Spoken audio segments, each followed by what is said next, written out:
जब पिता जो है माता के गर्भ में वीर्य स्थापित करता है तो धीरे धीरे 9 महीने में बच्चे का विकास होता है। जब बच्चा धीरे धीरे विकसित होता है तो 6ठे या 7वें महीने में फिर बच्चे को चेतना आती है। जैसे ही वीर्य स्थापित होता है, वीर्य के साथ आत्मा गर्भ में प्रवेश करता है और एक शरीर का निर्माण होता है। उसको 5 इंद्रियां मिलती हैं, आंख, कान, नाक, जीभ, मुंह, त्वचा, सब उसको प्रदान किया जाता है। जब उसको चेतना आती है तब वह देखता है कि मैं तो बहुत दुख में हूं, क्योंकि माता जब तीखा खाती है, गर्भवती माता, तो बच्चे को बहुत पीड़ा होती है। फिर उस अवस्था में जो बच्चा है भगवान से प्रार्थना करता है कि भगवान मुझे बाहर निकालिए, और अपने पिछले 100 जन्मों को याद करता है कि भगवान अब मुझे बाहर निकाल दीजिए, अब मैं आपकी भक्ति करूंगा, मैं आपको भूलूंगा नहीं।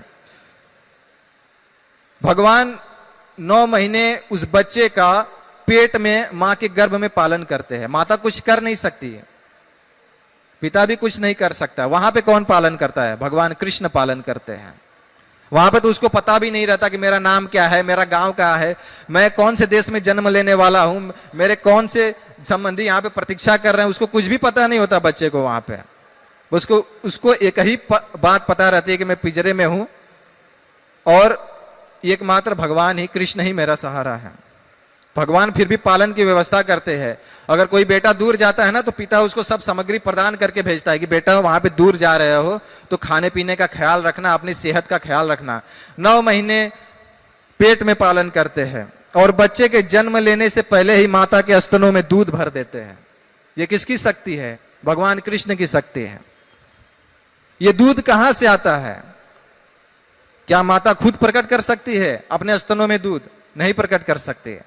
भगवान कृष्ण की ऐसी शक्ति है, ऐसी महिमा है कि बच्चे के पालन करने के लिए माता के स्तनों में दूध भर देते हैं कि बच्चा जब आए तो उसको भूख लगे तो अपनी माता का स्तन पी सके, दुग्ध पान कर सके।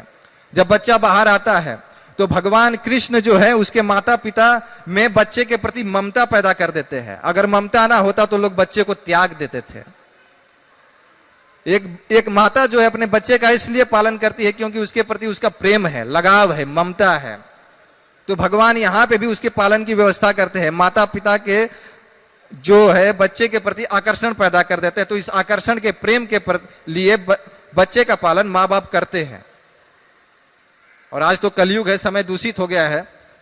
आजकल के तो ऐसे बहुत सारे माँ बाप है जो जन्म लेते ही बच्चे को कूड़े में फेंक देते हैं, बच्चे को जन्म नहीं देते हैं, बच्चे को गर्भ में ही मार डालते हैं।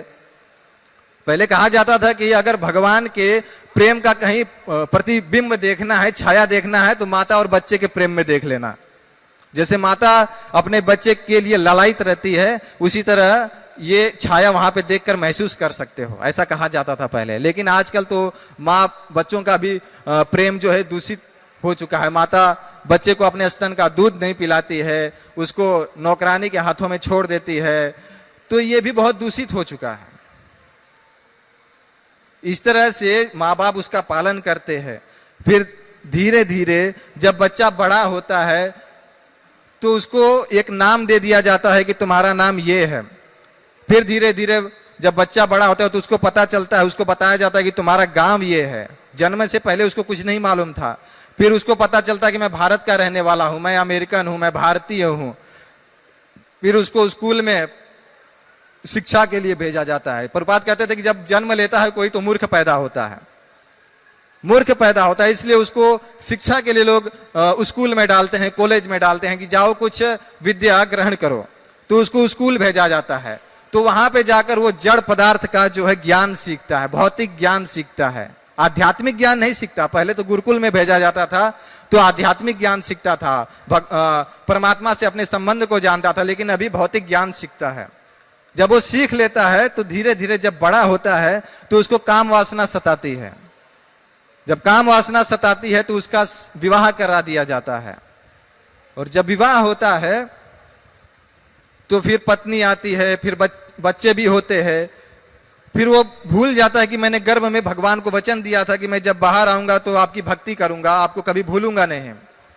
और फिर आके बाहर विद्रोह करने लगता है कि मैं भगवान को मानता नहीं, मैंने जो किया है अपने बल पर किया है। अरे जब तुमने जन्म लिया था तो तुम्हारे हाथों में बल नहीं था, वो बल किसने दिया है? भगवान कृष्ण ने दिया है। जब तुमने जन्म लिया था तो तुम्हारे मुंह में दांत नहीं था, वो दांत किसने दिया है? भगवान कृष्ण ने दिया है। जब तुमने जन्म लिया था तो तुम चल नहीं सकते, तो तुम्हें पैरों में चलने की शक्ति किसने प्रदान की है? भगवान कृष्ण ने प्रदान की है। फिर जब वो बड़ा हो जाता है, थोड़ा बल आ जाता है, अहंकारी हो जाता है, फिर सोचता है कि भगवान से मेरा क्या लेना देना, मैं अपना कर्म करूंगा और फल उगाऊंगा और उसका भोग करूंगा। फिर धीरे धीरे समय बीतता है, फिर बच्चे तोतली भाषा में बोलते हैं तो बच्चे से बहुत लगाव हो जाता है, पत्नी से बहुत लगाव हो जाता है, और इस तरह से भगवान को विस्मृत कर देता है, विस्मृत कर देता है। फिर अनेक परिवार का पालन करने के लिए अनेक प्रकार के उसे पाप करने पड़ते हैं, अनेक प्रकार के झूठ बोलने पड़ते हैं, लोगों को धोखा देना पड़ता है, क्या क्या नहीं करना पड़ता। और इस तरह से पाप करते हुए वह परिवार का भरण पोषण करता है और अनेक चिंताओं से उद्विग्न रहता है, चिंतित रहता है हमेशा कि मेरा कहीं ये डूब न जाए, मैंने ये बनाया, मैंने वो बनाया, बहुत चिंता में पड़ा रहता है। फिर जब लास्ट समय आता है तो बहुत दुखी हो जाता है। क्यों दुखी होता है? फिर देखता है कि मैंने जिसके लिए जिंदगी दे दी, मैंने जिसके लिए इतना धन कमाया, मैंने जिसके लिए चोरी की, मैंने जिसके लिए डाका डाला, मैंने जिन बच्चों के लिए, जिन पत्नी के लिए इतना कुछ किया, जिन भाइयों के लिए इतना कुछ किया, आज मेरी जब शक्ति काम नहीं कर रही है, मैं वृद्ध हो चुका हूं, तो ये लोग मुझे पानी के लिए भी नहीं पूछ रहे हैं। वृद्धाश्रम आश्रम कितने सारे खुले हुए हैं, वहां पे जाएंगे तो कितने सारे बूढ़े लोग मिलते हैं और सब बड़े बड़े परिवार से रहते हैं, और उनके बड़े बड़े बेटों ने, नामी गिरामी बेटों ने उनको वृद्धाश्रम में फेंक दिया रहता है। क्यों फेंक दिया रहता है? क्योंकि उसने परम पिता की सेवा नहीं की, तो उसके बच्चे उसकी सेवा कैसे करेंगे? जब उसने कृष्ण को नहीं माना, कृष्ण की भक्ति नहीं की, जिसने जन्म दिया, जिसने सब कुछ किया, उसकी भक्ति नहीं की, तो अपने बेटों से कैसे उम्मीद कर सकता है कि ये जो मेरे पुत्र हैं मेरी सेवा करेंगे? नहीं करेंगे। और लास्ट समय में यही होता है, अनेक चिंताओं से घिरकर, अनेक मोह जाल में फंसकर, और उसके पास कोई नहीं रहता। मृत्यु जब वो मरता है तो उसके पास कोई नहीं रहता, और इस तरह वो अपना शरीर छोड़ता है। जब शरीर छोड़ता है तो बहुत कष्ट होता है, क्योंकि उसने बहुत बुरे कर्म किए हैं, तो सब याद आते हैं उसको। कहते हैं कि जब व्यक्ति मरता है तो 40,000 बिच्छू एक साथ डंक मारते हैं, ऐसा प्रभाव शरीर पर होता है, इतना दुख होता है। उसकी आंखें बाहर निकल जाती हैं, गला कफ पित्त वायु से अवरुद्ध हो जाता है, और सांस लेने में दिक्कत होती है। जब वो सांस लेता है तो घुर घुर की आवाज आती है। फिर लास्ट समय में 3 यमदूत आते हैं और उसकी आत्मा को खींच कर बाहर ले जाते हैं। तो बहुत ही ये खतरनाक, बहुत ही भयावह पोजीशन है। लेकिन लोगों के पास अभी बल है, शक्ति है, लोग अभी जवान हैं तो समझते नहीं हैं, नहीं समझ पाते हैं, क्योंकि भगवान की माया बहुत प्रबल है।